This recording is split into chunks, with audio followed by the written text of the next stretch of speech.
Hi, my name is Diego and this is Miss Deborah. Hi guys, Happy New Year! And thank you for joining us to this video in which we're going to talk a little bit about having habits versus having goals. And this time of the year, a lot of people have New Year's resolutions, which usually means that you're trying to change something in your life. You're trying to become better. Do you want to share any of your... Yes, one of my New Year's resolutions is to go to bed a little bit earlier. I have a tendency to get stuck on my phone or doing laundry, and the clock just gets later and later and later, and then I end up not getting enough sleep. So I'd like to change that. Okay.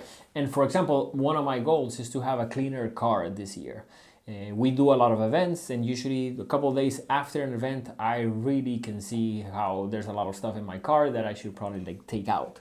So those are two goals. But the problem with having goals is that chances are none of those two things that we're trying to change are going to happen this year.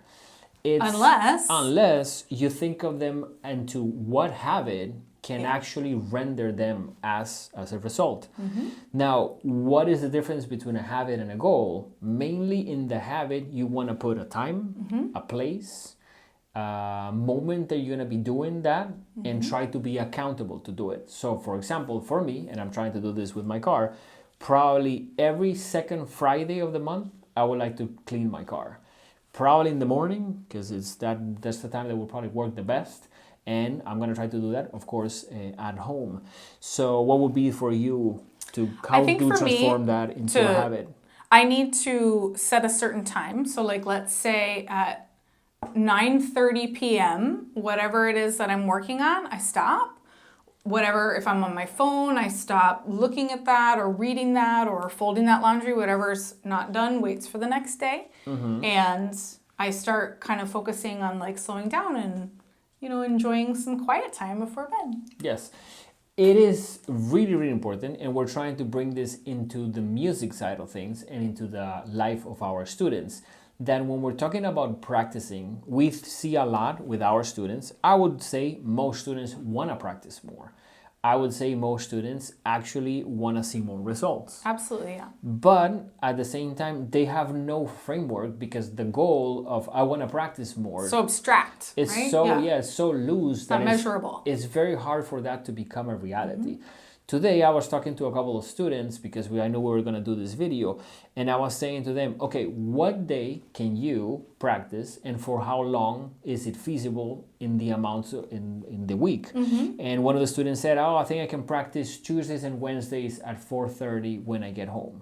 Now, that is a big difference of saying I'm going to practice Tuesdays and Wednesdays at 4:30 piano for half an hour or for 20 minutes. Than I just want to practice more piano this year. Because it makes it measurable and there's a certain time that it's going to happen. Yeah. And I think that's one of the things too that you as a parent can do. You can sit down with your child, help them look at your schedule and decide what is a manageable amount of time for our family and when is the appropriate time. Is it going to be on Thursdays and Tuesdays when we get home from school after snack or whatever it may be. We can mention this. We understand that, this is an after-school activity and there's a lot of priority on the academics and doing homework and all that. At the same time, one thing that you can do is tie the practice into something else. For example, another habit. Well, into something that is happening in their life. Maybe they can do practice after they finish their homework on Tuesdays. And that way it's almost tied into finishing their homework. Now, if they didn't have enough time or the homework took too long, of course, we understand that that's the day that's not going to be the priority. But I think starting to tie it into a framework that is very manageable, I think makes a huge difference. And that's one of the things you want to look at with habits too. To miss it once, sometimes that happens, things come up in our life. And that's going to happen to all of us. But part of what you want to look at and part of what's important, what we're talking about, is consistency. It's not so much about the amount of time, but it's about making sure that you have that time set apart and that this is what happens. And if you notice yourself starting to be more consistent in missing the habit than actually doing it, then you're not meeting your goal because it's not a habit. Maybe you should reconsider what day you're doing it. Because what we want to say this, absolutely, the child should have the liberty of exploring a little bit. Maybe Sundays is a better day. Yeah, and have ownership over that. Yeah. And we also, and this is something that we see huge results, it's it can be very short time. I will even encourage you guys, especially if you're a parent, to put a stopwatch with your child and have them practice for 15 minutes with a stopwatch, so they know that in 15 minutes it's over, or in 20 minutes it's over. But of course, in those 20 minutes, we want quality of time. Yes, for sure. Because I think there's a difference into, I don't know, knowing that time is actually invested for that. We have a lot of students that probably when they practice is very low quality time. They're wandering off. They're not really practicing when they should be. And I think it's almost something that we want to try to avoid. But if the child knows that this time was almost like put in the agenda for that, I think it may really help them progress.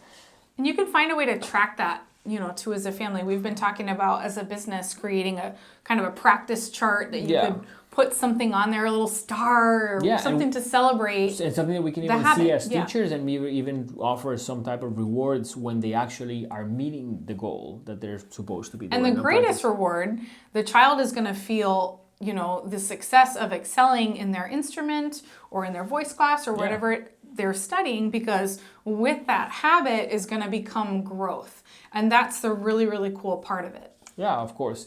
And this is all based on a book called Atomic Habits, a really good read, especially if you are interested in music, in fitness. It really talks about how these little changes and the thing about the habits being very recurring makes huge changes in the long run. So when you compute the amount of progress that you see by being consistent, it's really, really remarkable. And one of the things that we have some students that sometimes in 4 weeks, in 6 weeks, they become already intermediates. And then when you start asking questions, they're practicing a lot. It's their habit. So it is their habits, and they're usually good at that habit. They have a student that told me the other day, I said, like, what are you doing? Like, your level of progress it's not normal. And she said, like, I'm just obsessed with playing piano. And I think it's such a cool thing to see someone actually go through that quickly. Yeah, and the great thing about this tool is that even if your child isn't obsessed about playing piano, with those habits that you have in place, they too can be successful. Yeah, of course. Yeah. Which for us as a business, it's all about seeing our students being successful. And being successful is something that is relative. Everyone's going to have a different way of measuring that. Sure. But we want everyone to enjoy their time with us and to truly see progress. I think we all enjoy seeing progress. And I think it's very cool when you say, oh, I want to play that song, but I can't right now. But if I put in the work, and I did the work for 6 months, a year, I was able to do it. So sit down with your child, allow them to take ownership over the process, find a time and make it manageable and measurable. Cool. So we hope to see you guys very soon. And thanks again for watching. We're going to continue to do videos like this to share some tips and techniques that can hopefully get you guys to go further, faster into what we're doing here at the Hit Music Studio with music lessons. See you guys soon. Happy New Year.